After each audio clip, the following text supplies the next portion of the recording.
knows the story of the 38 people who watched a woman die and did nothing. Almost none of it was true, though. In 1964, a woman named Kitty Genovese was murdered outside her apartment in Queens, New York. 2 weeks later, the New York Times published a story that horrified the country. 38 witnesses, people hearing her scream, all while watching from their windows, and nobody helped. The story exploded across America. It became one of the most famous psychology cases in history, the bystander effect. The idea, the more people around you during an emergency, the less likely anyone is to help, because everybody assumes everybody else will.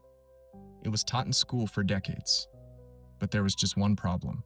The story itself was largely manufactured. The number of actual witnesses was nowhere near 38. Some people heard fragments. Some people thought it was a drunk couple arguing. One neighbor yelled at the attacker and scared him off. Someone called the police. And one woman ran outside and held Kitty in her arms while she died. People did help. But by then, it didn't matter. The lie had already traveled further than the truth ever would. And for the next 60 years, millions of people were taught the same lesson. That when something terrible happens, human beings will usually stand there and do nothing.